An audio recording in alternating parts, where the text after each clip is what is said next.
tok tok tok tok yang ketiga kali, Aseng langsung nyamperin neneknya, karena yang paling berdekatan dengan kamar Aseng kan neneknya.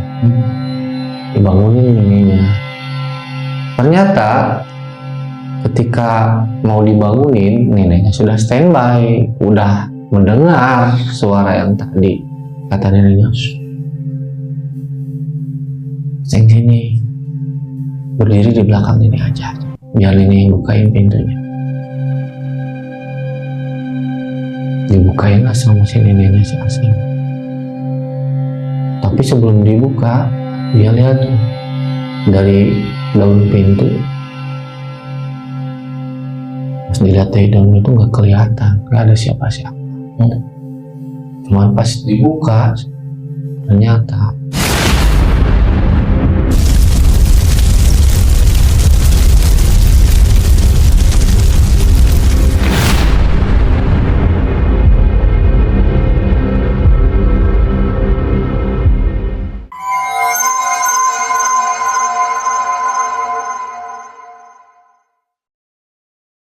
Assalamualaikum warahmatullahi wabarakatuh. Halo Sobat Jejak Hitam, balik lagi bareng saya Suradi. Di kesempatan malam ini seperti biasa saya telah kedatangan seorang narasumber. Sebut saja namanya Kang Sopyan. Nah, Kang Sopyan ini akan membagikan kisah pengalaman seorang teman dekatnya. Jadi, Kang Sopyan ini mempunyai teman. Nah, si teman ini sebut saja namanya Kang Aseng. Jadi dia mempunyai saudara, namun di balik itu banyak kejadian-kejadian yang bisa dibilang gak masuk akal ya. Karena si saudaranya itu mengalami berbagai rentetan. Salah satunya seperti tiba-tiba menjadi gila. Terus ada juga yang melakukan bunuh diri. Untuk cerita singkatnya, kita langsung tanyakan saja ke Kang Sopyan. Kang Sopyan, apa kabar Kang Sopyan? alhamdulillah Kang Adi. Gimana nih aktivitas sehari-hari? Biasa Kang Adi, sambil bekerja juga sambil sekarang ya konten kreator juga lah, sama ya Kang Adi ya. Oke, mantap Kang Sopyan. Nah, Kang Sopyan, ngomong-ngomong, Kang Sopyan itu kan akan menceritakan ya Ya. salah satu teman dekat Kang Sopyan. Boleh tidak diceritakan secara singkatnya itu seperti apa kejadian yang teman Kang Sopyan alami? Jadi ini tuh cerita mengenai keluarganya teman saya yang istilahnya dekat banget sama saya. Dari semenjak saya kenal teman saya ini dari SD sampai usia sekarang ya sekitar angka 4 itu, di masa itu banyak kejadian-kejadian yang dialami oleh keluarga teman saya ini. Jadi ketika saya datang pas SMP, keluarganya ada yang mengalami kejadian tragis, yaitu bunuh. Terus ya ketika saya SMA, keluarganya yang lain mengalami penyakit mental kejiwaan. Jadi seperti kejadian-kejadian aneh itu tidak lepas menyelimuti keluarga tersebut. Nah, kesini-sini ternyata ada asal muasal atau sebab akibat mengenai kejadian aneh yang menimpa keluarga tersebut kan. Oke, tahan dulu Kang Sopyan ya. Oke, untuk teman-teman pantengin terus, jangan kalian skip, tonton sampai tuntas. Dan untuk teman-teman, jika kalian mempunyai kisah pengalaman misteri dan kalian ingin membagikannya di Jejak Hitam, kalian bisa langsung DM saja di TikTok dan Instagramnya Jejak Hitam. Dan saatnya yang ditunggu-tunggu, kita langsung saja masuk di sesi Ketika Bayangan Menyimpan Kisah Nyata.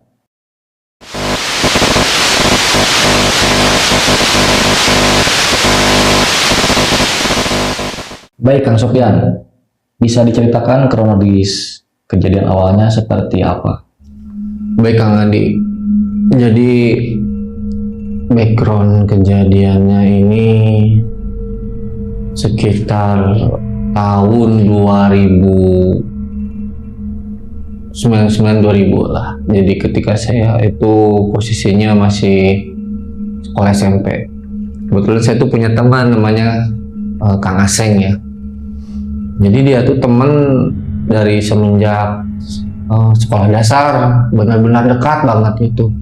Mau sekarang kita sekolah dasar itu barengan, terus kita juga kan sama-sama menjalani sekolah agama ya. Jadi sekolah agama juga barengan, dan juga kita juga sering main bola kan. Hobi kita pas masa kecil itu main bola. Kita juga satu sekolah sepak bola.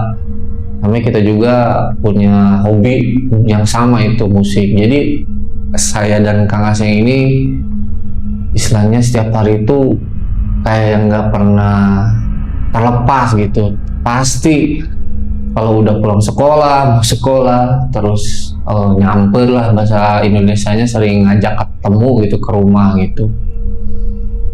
Nah, suatu saat kan saya diajak ke rumahnya ya. Rumahnya sih dari rumah saya tuh jaraknya sekitar adalah 300 meter lah ya. Beda kampung, cuma dekat gitu. Nah, rumahnya ini tuh ditinggali oleh hampir 6 orang keluarga gitu ya. Ada ayahnya, ibunya, neneknya, dan adik-adiknya gitu. Keluarganya kalau kita secara awam gitu ya, tidak ada yang aneh gitu, biasa-biasa aja. Keluarga yang sederhana, keluarga yang ramah gitu. Setiap saya ngajak main, Kang Aseng juga istilahnya keluarganya nggak pernah mau melarang-larang gitu ya, kita main-main aja gitu ya. Nah, suatu ketika gitu, saya ketika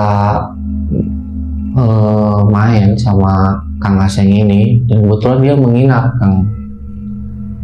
di rumah saya. Dia kan posisinya dari sore sudah ada di rumah saya.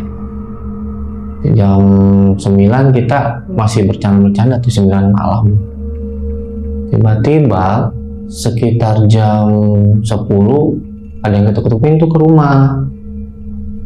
Ketuk pintu ke rumah sama orang tua, dibuka, siapa, dari jendela dibuka kelihatan, oh ternyata bapaknya Kang Aseng datang ke rumah, ngetok-ngetok. Assalamualaikum katanya. Oh ya, kan karena kebetulan yang menghadapinya bapak saya yang membuka pintu. Oh ya, Pak, mau ini ngejemput Aseng gitu. Kenapa, kata saya, itu ngelawan.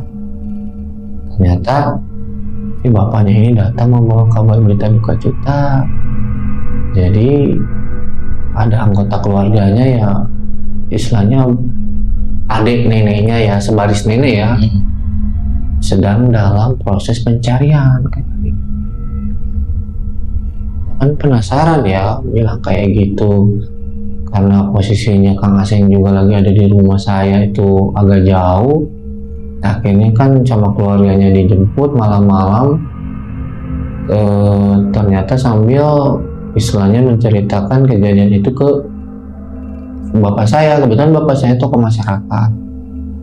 Istilahnya waktu itu bapak saya ketika mendengar kabar itu, istilahnya ketika bapaknya Aseng dan Aseng pamit pulang, bapak saya juga otomatis tuh menghubungi RT-an ya di sana, Pak RT gitu. Bilang katanya ada istilahnya korban yang diduga gitu ya hilang di bawah sungai di kampungnya Aseng. Tapi aliran sungai itu sebenarnya masih satu aliran ke kampung saya ya gitu ya. dari hilangnya itu dari semenjak jam 7 malam katanya. Posisinya kan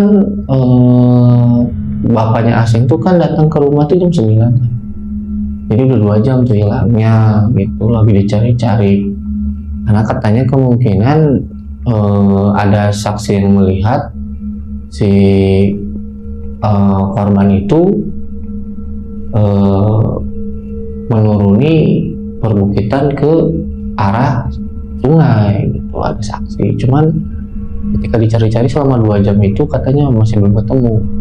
Akhirnya inisiatif kan ya warganya kampungnya Bapak Aseng dan bapaknya itu mencari, dan otomatis dibantu oleh tetangga dan kampung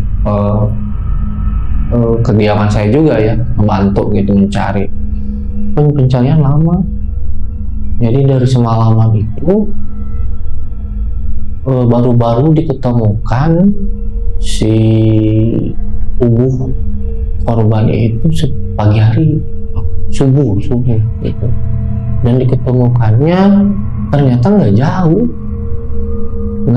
Jadi di sana tuh ada sebuah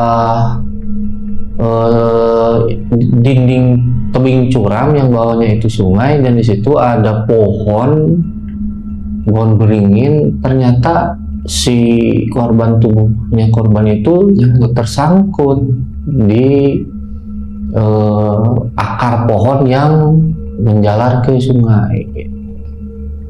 Padahal itu dicari-cari sama warga dari hampir semalaman kebetikannya, nggak dapat tuh, nggak ketemu gitu. Singkat cerita, si korban istilahnya ditemukan dalam sudah keadaan tidak bernyawa kan, memang sudah lama mungkin ya gitu ya, diketemukan juga hampir lebih dari 4 jam gitu, masukkan ke dalam kantong jenazah. Itu posisi udah banyak warga ya, sama juga ada pihak dari berwajib gitu. Dievakuasi, tapi pihak keluarga itu hanya membolehkan istilahnya untuk pembersihan aja di rumah sakit, jadi nggak sampai dilakukan otopsi. Jadi hari itu juga siangnya si jenazah sudah bisa dibawa pulang ke kampungnya Aseng untuk dikebumikan. Singkat cerita, setelah kejadian itu si kampung itu tuh baru 1 hari geger lah. Gegernya karena posisinya kematian si almarhum ini mendadak. Tapi memang si sosoknya, kata cerita Aseng dan warga, jadi memang mempunyai penyakit gangguan kelainan jiwa, tapi hanya temporer. Jadi kadang normal, kadang satu waktu kambuh gitu. Mungkin pas kejadian si almarhum ini lari ke tebing itu lagi dalam keadaan kambuh gitu. Nah, posisinya ketika 1 hari setelah korban ini meninggal, kan di kampung-kampung itu kita sering diadakan tahlilan ya, gitu ya. Tahlilan ini biasalah di kampung, misalnya secara sederhana hanya dihadiri oleh warga sekitar dan keluarga gitu, dan ya ala kadarnya ya, dikasih besek lah kalau jomet gitu zaman dulu kita. Bahasa Sunda. Bahasa Sundanya gitu ya. Tampak normal aja gitu, nggak ada kejadian-kejadian gimana. Namun setelah melakukan tradisi tahlilan tadi, ini ada kisah nih yang diceritakan oleh keluarganya Aseng. Ini kan Aseng itu tinggalnya, tadi saya udah cerita 6 orang.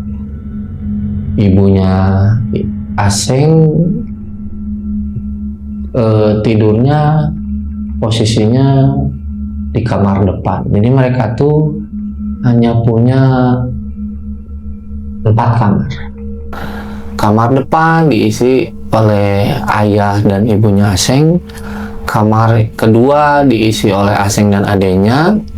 Kamar ketiga diisi oleh adik-adiknya, dan kamar keempat oleh neneknya.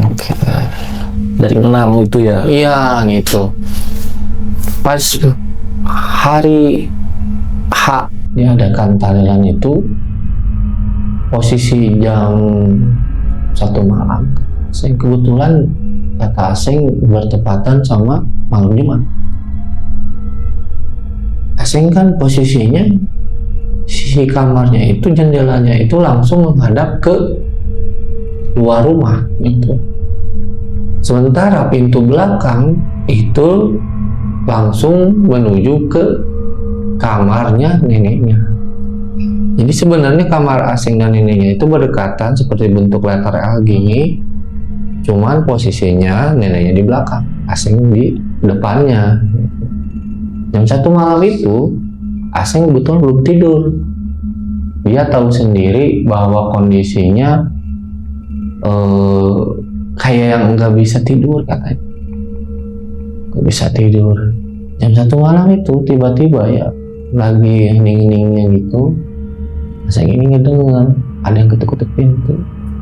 Pintunya yang di belakang itu, yang memang dekat dengan kamarnya neneknya. Tok tok tok tok tok tok tok tok. Jadi buka tuh. Aseng juga bingung mau ngeliat, takut.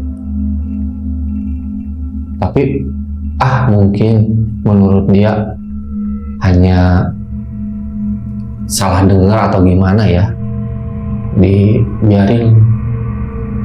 Tak lama kemudian ketok-ketok lagi, tok tok tok tok tok tok. Wah, ini udah beda, kata Aseng. Ini udah 2 kali nih gitu kan, ngetok-ketok. Tapi masih Aseng belum berani untuk melihat ataupun istilahnya mendekati sumber suara ya. Tok tok tok tok yang ketiga kali, Aseng langsung nyamperin neneknya, karena yang paling berdekatan dengan kamar Aseng kan ini. Dibangunin neneknya. Ternyata ketika mau dibangunin, neneknya sudah standby, udah mendengar suara yang tadi. Kata neneknya, Aseng sini, berdiri di belakang ini aja, biar ini bukain pintunya. Dibukain lah sama si neneknya si Aseng. Tapi sebelum dibuka, dia lihat dari daun pintu. Pas dilihat dari daun itu nggak kelihatan, nggak ada siapa-siapa. Cuman pas dibuka, ternyata itu yang dibuka tuh ada sesosok perempuan ini yang rambutnya itu terurai, pakai baju kebaya.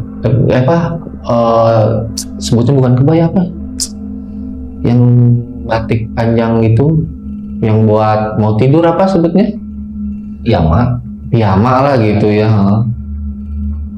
Penuh darah. Pas dilihat tuh,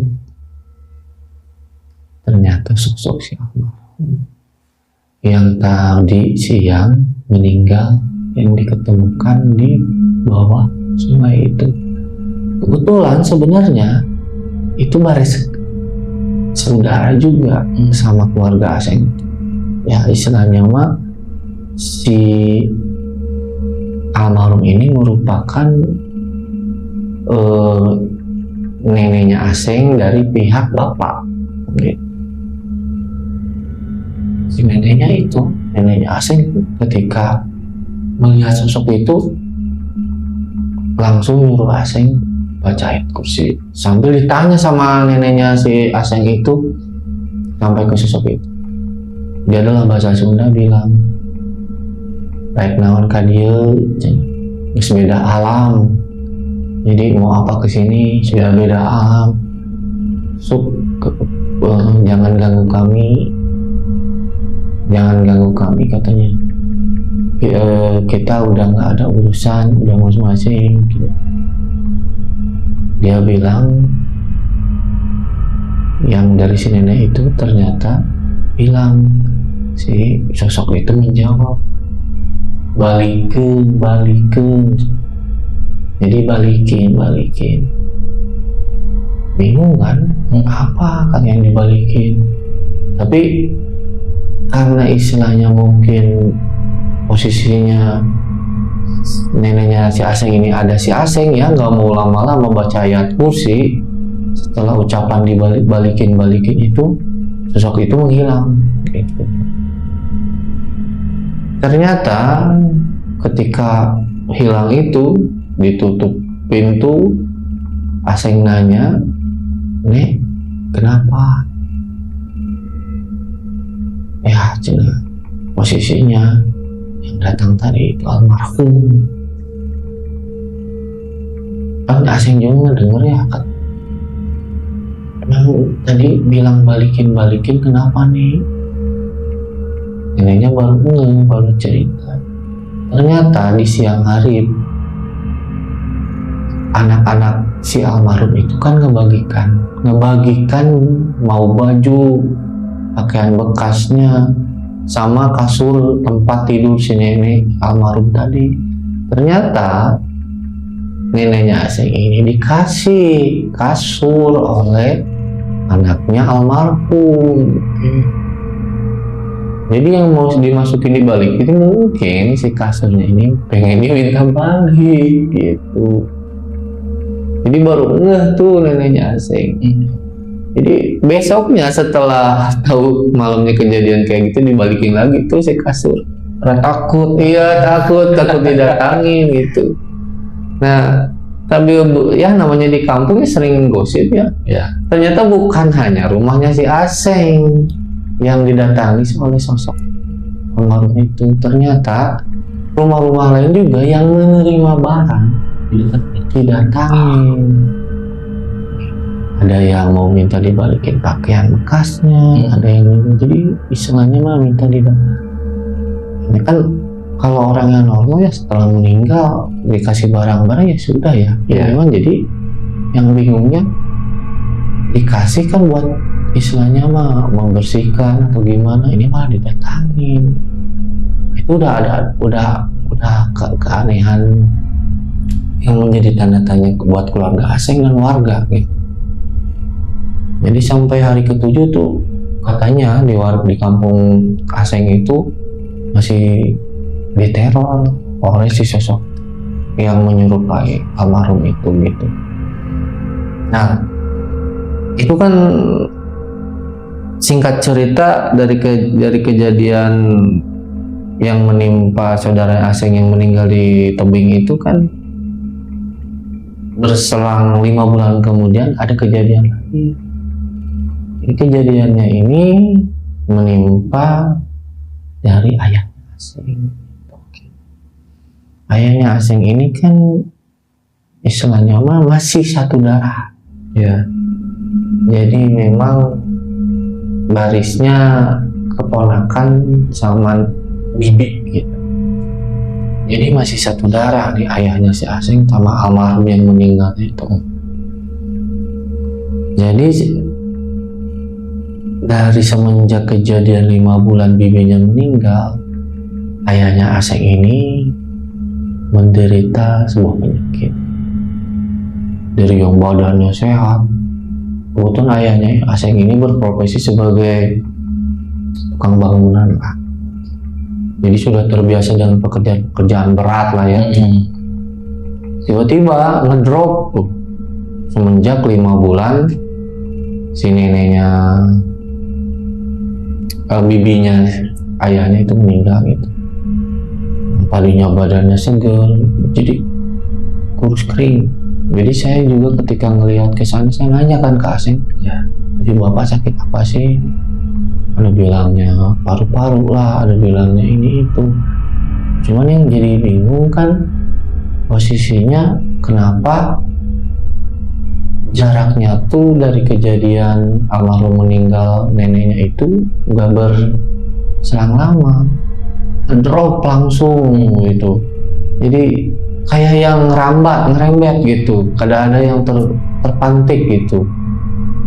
langsung ngedrop itu jam, sakit-sakitan sampai sakitnya ini selama 5 bulan, sampai istilahnya mah udah apa-apa di kasur lah, kencing segala rupa udah nggak bisa turun gitu. Jadi benar-benar ayahnya si Aseng itu sakit keras sampai pada akhirnya meninggal dunia itu. Awal mulanya sih kita kalau ngobrol-ngobrol ya ke Aseng nggak ada pemikiran apa-apa ya, hanya ya mengucapkan bela sungkawa ya gitu, berduka cita. Tapi kesini karena Aseng tuh udah dianggap teman dekat banget lah, dia tuh cerita mulai dari sedih gitu ya, kehilangan sosok ayah ya. Saya ingat banget gitu ya, kalau Aseng itu sama adik-adiknya suka dibonceng sama ayah pakai sepeda, Aseng di belakang, adiknya di depan. Ingat gitu ya, kalau pagi-pagi gitu. Terus kalau mau nganterin Aseng main bola itu suka dianterin sama ayahnya gitu. Dan si almarhum ayahnya Aseng itu baik banget gitu. Jadi ketika Aseng sedih, saya juga merasa gimana ya, merasakan gitu ya kesedihan Aseng itu. Ngobrol, ternyata dia cerita gitu. Sedih meninggal ayahnya, tapi juga ada keanehan sebelum ayahnya meninggal. Katanya kalau setiap malam itu ayahnya tuh tiba-tiba yang tadinya lagi tidur tenang teriak-teriak, yang tadinya istilahnya sakitnya udah reda teriak lagi. Jadi kayak bilang dulu, kadang si ayahnya itu hilang kesadaran, ngomong ngelantur gitu, jelas gitu. Tapi apa yang diobrolkan dalam ngelanturnya itu sering bilangin salah manis, naon jadi ayakeun. Jadi salah kamu, no, tidak diadakan gitu aja cara bilangnya.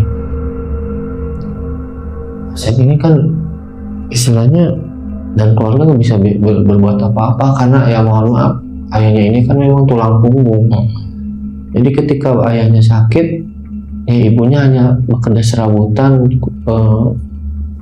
cuci baju tetangga gitu. Jadi ya seala kadarnya. Jadi ketika memang kondisi lagi sakit ini susah buat mereka.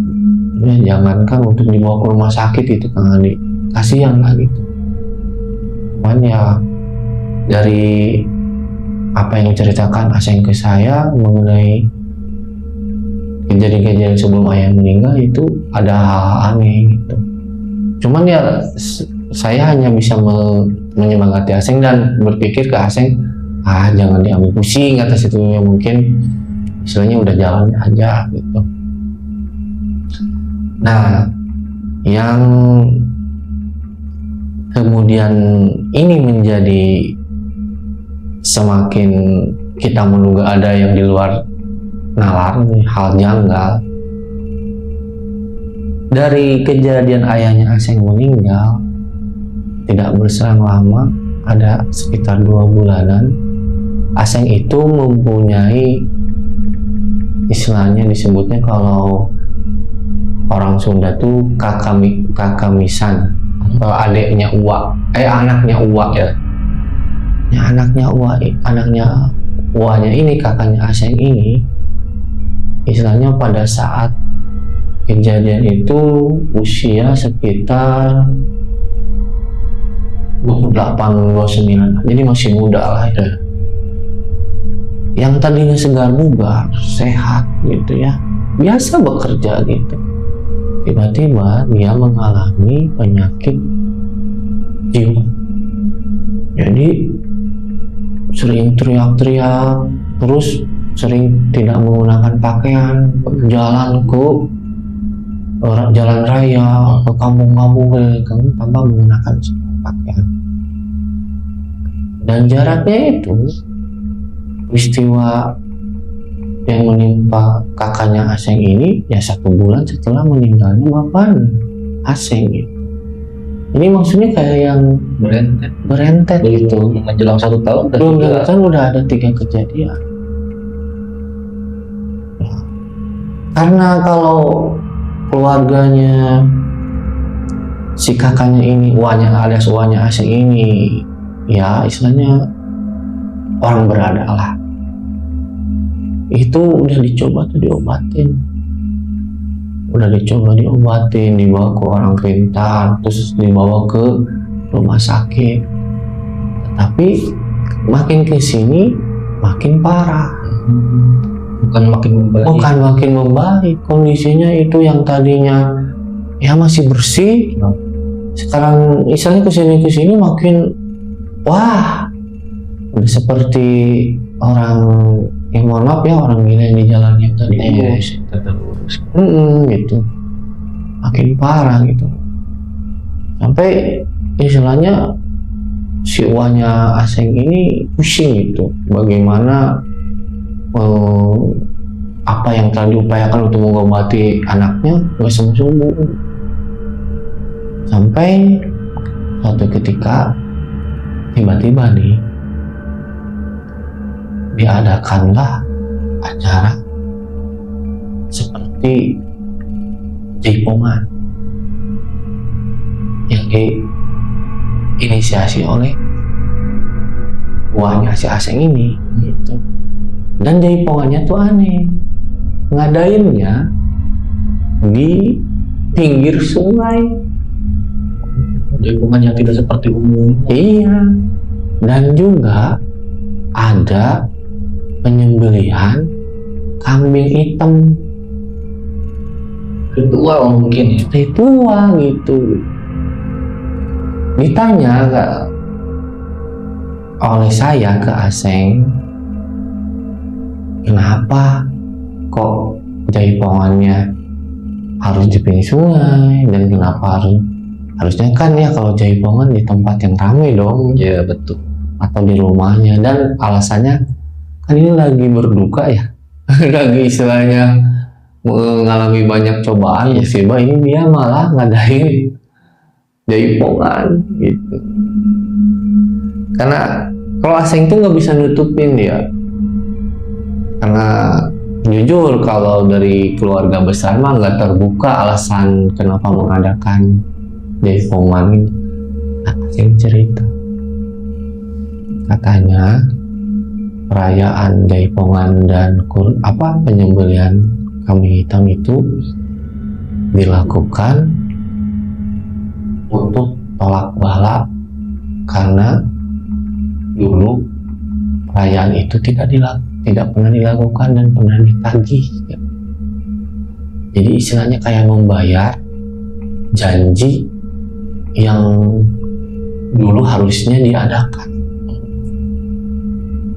Saya makin penasaran, emang maksudnya gimana sih, Seng? Punya usut, kata Aseng. Apa yang terjadi yang menimpa keluarganya ini, katanya karena si kakek buyutnya dulu pernah melakukan perjanjian dengan penguasa sungai. Oke. Perjanjian ini dilakukan dalam rangka untuk memindahkan aliran sungai yang tadinya melewati sungai mereka. Si alirannya ini ingin dialihkan supaya dibelokkan gitu. Singkat cerita gitu, karena pekerjaan ini melibatkan orang pintar, orang yang pintar itu menyarankan untuk melakukan tapak geni lah di sekitar sungai tersebut. Konon katanya si penguasa sungai mau membantu mengalihkan aliran sungainya, dan kondisi sekarang pun itu ada bekas aliran yang dipindahkan tuh, sampai sekarang ada. Yang tadinya itu si kebun banyak bekas sungai itu kelihatan. Jadi si kebun itu banyak batu-batu besar yang di bekas tanahnya keluarga Aseng. Jadi konon katanya kakek buyutnya ini orang yang paling kaya di kampungnya, Dulunya. Cuman ya wallahu alam ya, kekayaan ini apakah memang istilahnya ada hubungannya dengan makhluk itu apa nggak tahu gitu. Cuman konon dari meluruskan sungai itu sampai akhirnya memang dipindahkan aliran sungai itu ternyata meminta syarat si penguasa sungai itu. Konon katanya syaratnya itu ingin dibuatkan perayaan ritual, yaitu jaipongan dan penyembelihan kambing hitam. Tetapi si ritual itu ternyata enggak dilakukan Satu kali pun belum. oleh kakek buyutnya si Aseng. Sampai sama orang pintar yang menyarankan untuk melakukan ritual dan menuruti apa kemauan penguasa sungai, jadi gubris sama kakek buyutnya si Aseng ini. Singkat cerita, mulai ada kejadian-kejadian aneh ketika neneknya si Aseng itu berusia sekitar usia sekolah SMA lah katanya. Mulai tuh ada kejadian si anak-anaknya itu mengalami penyakit kejiwaan. Jadi usut punya usut yang saya cerita nih, almarhum neneknya yang meninggal di tebing sungai yang mengalami kejadian gila, dia juga dulunya sempat awal mulanya gilanya dari mulai usia SMA katanya. Dan ada 3 orang anggota keluarganya yang mengalami kejadian mempunyai penyakit kehilangan kesadaran. Jadi selain si nenek yang meninggal tadi kecebur, ada lagi kakak-kakaknya katanya yang gila juga. Jadi posisinya ketika sekarang mengalami kejadian gila di pas usia senja, ternyata bukan dadakan, karena dulu juga pas masa remajanya mengalami kejadian itu. Dan itu sempat katanya dilakukan pengobatan sama kakek buyutnya si Aseng itu, dibawa ke orang pintar, tapi nggak semu-semu. Tapi sering diingatkan bahwa mungkin ini ada kejadiannya sebab akibat yang masalah aliran sungai dipindahkan itu, yang ada ritual tidak dilakukan. Jadi posisinya ketika tidak dilakukan ritual ini, akhirnya panjang kali lebar tuh turun-temurun akhirnya. Iya, betul. Sampai di titik yang tadi cerita saya, kakaknya Aseng mengalami gangguan jiwa dan anaknya, maksudnya anaknya si kakek buyutnya yang artinya uaknya si Aseng itu terhadap janji kakek buyutnya itu. Makanya dilakukanlah ritual jaipongan dan penyembelihan yang udah selang waktunya lama, dari tahun mungkin ya kalau dihitung ya. Iya, katanya udah puluhan tahun dilakukanlah ritual itu sama uangnya. Tapi mungkin karena sudah telat, itu tidak berpengaruh. Jadi anaknya tetap gila sampai sekarang. Anaknya masih ada. Biasanya kalau mau lewat masih ada di jalan raya. Ngeri juga ya ketemu Sopian ya. Iya, jadi posisinya banyak kejadian yang menimpa keluarga Aseng ini yang pada akhirnya dihubung-hubungkan sama perjanjian kakek buyutnya, walaupun itu yang istilahnya mungkin tidak ada hubungannya, tapi kasihannya keluarga itu jadi dihubungkan. Dan anehnya keluarganya ini ya, mohon maaf itu, mereka tuh punya lahan yang luas, tapi istilahnya mah hanya digunakan untuk pertanian saja. Padahal misalkan lahannya itu strategis, pernah ada lahannya yang dekat strategis banget itu ditawar berapa M gitu ya untuk dijadikan perumahan, itu nggak dilepas Kang Adi. Jadi kayak yang warisan kakek buyutnya itu kayak nggak boleh dijual gitu. Padahal mereka kondisinya ada yang lagi butuh, apalagi sekarang ya, di zaman sekarang, karena ya hasil panen gitu udah istilahnya mah nggak seperti dulu ya. Keluarganya mah udah istilahnya mah udah kondisinya ekonominya sudah makin memburuk, tapi nggak dijual-jual tuh tanah sama uangnya itu, karena otomatis kan warisan dari kakek buyutnya ini istilahnya yang paling besar ke uangnya gitu. Nggak dijual karena gitu. Dan keluarganya Aseng ini juga banyak adik-adiknya ini mengalami kerasukan itu di sekitar rumahnya, dan sampai-sampai Aseng itu punya adik ipar memvideokan kejadian penampakan pada sore hari di rumahnya. Jadi ada sosok yang berkelibetan sore hari ketekap kamera di depan rumahnya, saking angkernya gitu di daerah itu. Dan konon ceritanya katanya kakek buyutnya itu dulu saking, karena banyaknya tanahnya ya, saking nggak mau ada pencuri zaman dulu, ditanami atau dijagai setiap kebunnya itu oleh sosok makhluk halus katanya. Jadi konon katanya yang tertangkap kamera sama adik iparnya si Kang Aseng ini adalah sosok-sosok penjaga yang dulunya yang dari kakek buyut, karena sampai turun.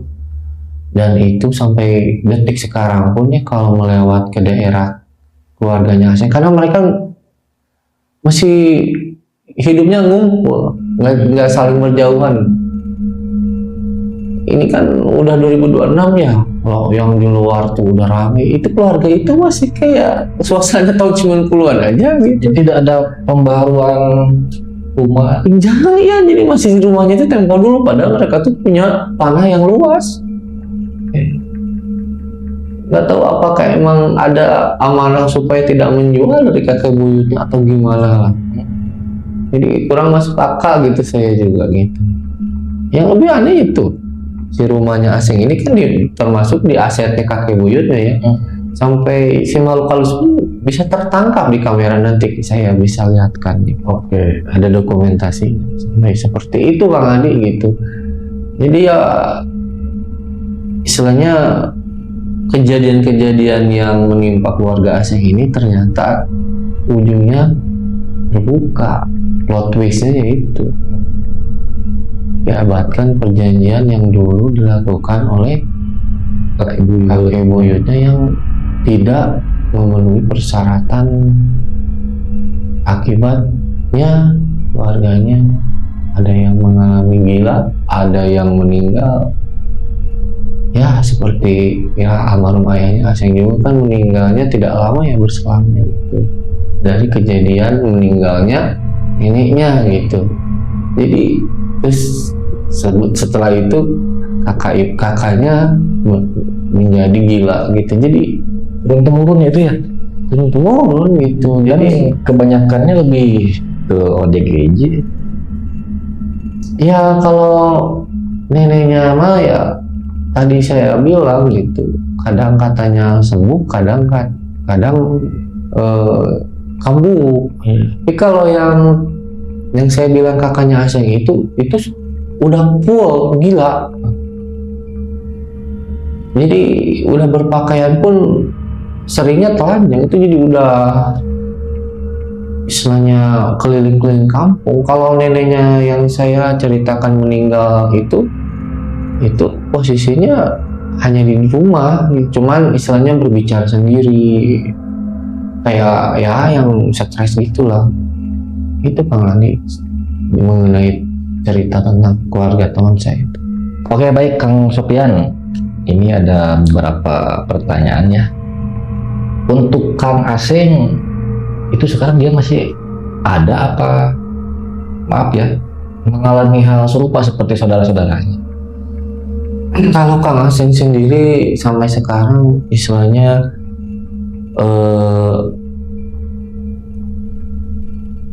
istilahnya beliau ini lagi kerja di luar pulau. Cuman kondisinya alhamdulillah untuk keluarganya ini tidak ada yang mengalami kejadian-kejadian aneh. Cuman selain di masa kecilnya, ya yang tadi saya ceritakan, sering ada yang mengalami kerasukan di adik-adiknya katanya menimpa.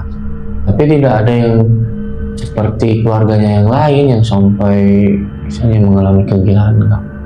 Cuman yang dialami oleh Kang Aseng yang keanehannya tadi, selainnya ketika sosok ayahnya sebelum meninggalnya ada kejadian aneh, itu aja sih kata Kang Aseng. Berarti kalau untuk Kang Aseng aman dengan keluarganya dan anak-anaknya dia sekarang. Nah, untuk kejadian yang turun-temurun ini masih berlangsung apa memang sudah berhenti? Ya, yang sekarang masih berkeliaran itu ya kakaknya Aseng itu, anak uanya itu masih berkeliaran Sampai sekarang. sampai sekarang. Cuman hanya dia gitu, yang lain yang enggak. Jadi yang berarti kan yang mengalami gangguan kejiwaan tuh neneknya yang terjun itu ke sungai.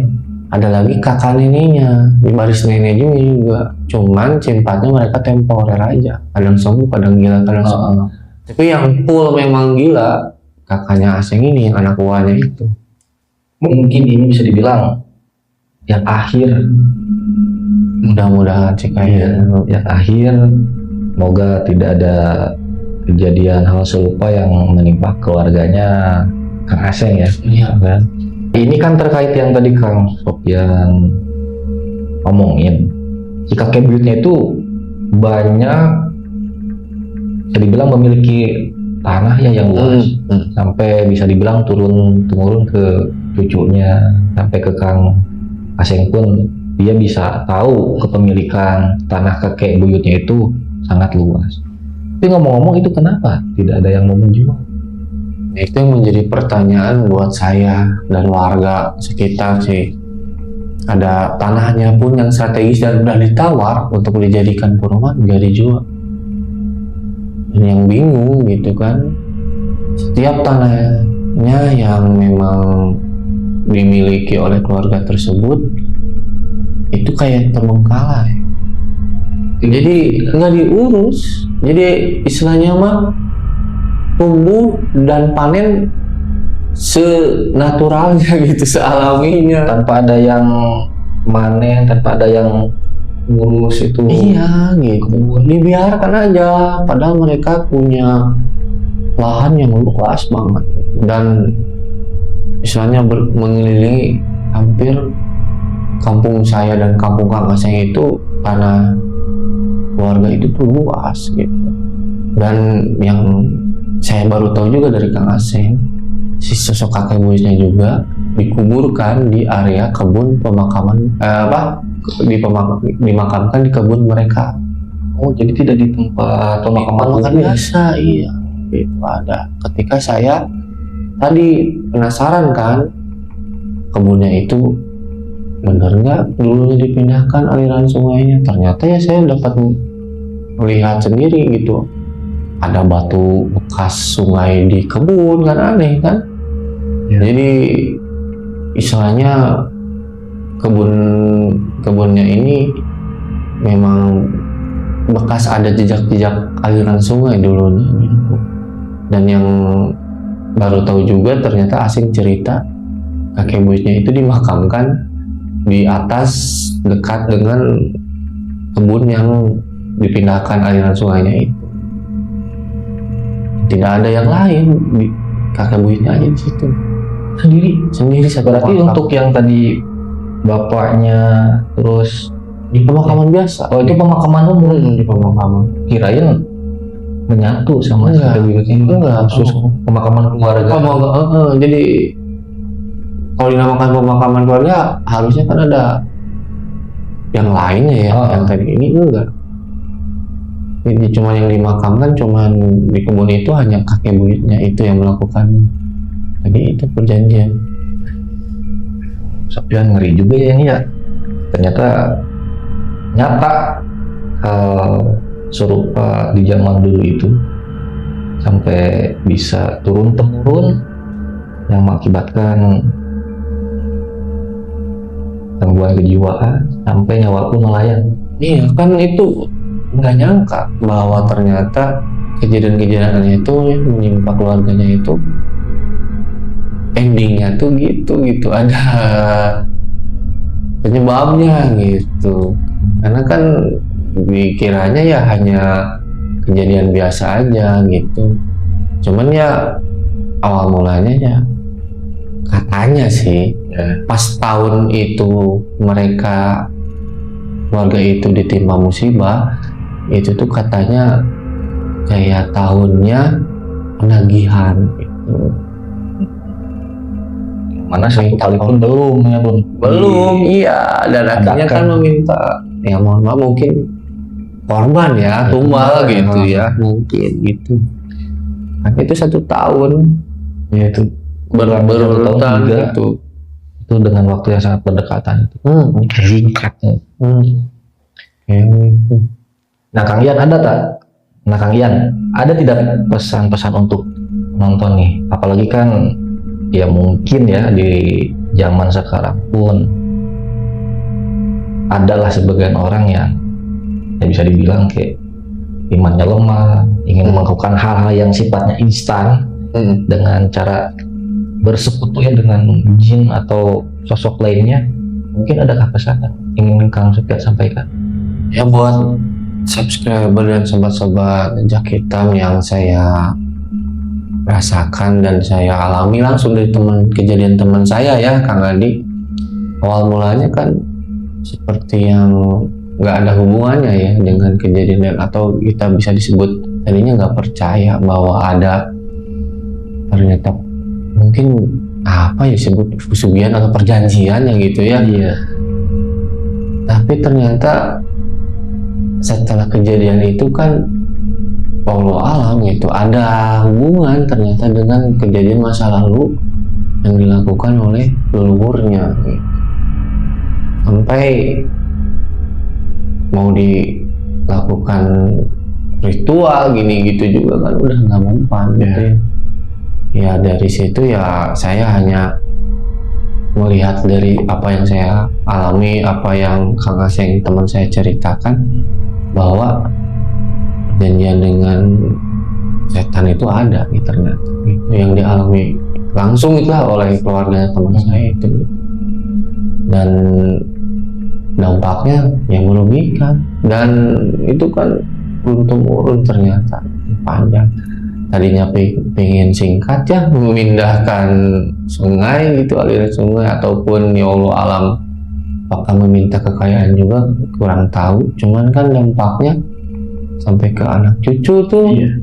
Gitu nggak selesai, malah kan ya kalau umur kan memang sudah ada yang mengatur, cuman ada aja kejadiannya yang sifatnya janggal karena berbarengan itu. Jadi yang saya pikir gitu, janganlah harus melakukan yang instan melakukan perjanjian dengan bangsa setan kayak seperti itu kan. Iya ya. Sudah ada contoh gitu, Itu nyata ya. nyata gitu, itu benar-benar apa yang dialami oleh keluarga dan dari teman saya itu. Terima kasih yang sudah menonton sampai selesai. Saatnya saya Suradi dan Kang Sopian pamit undur diri. Wabillahi taufiq wal hidayah. Wassalamualaikum warahmatullahi wabarakatuh.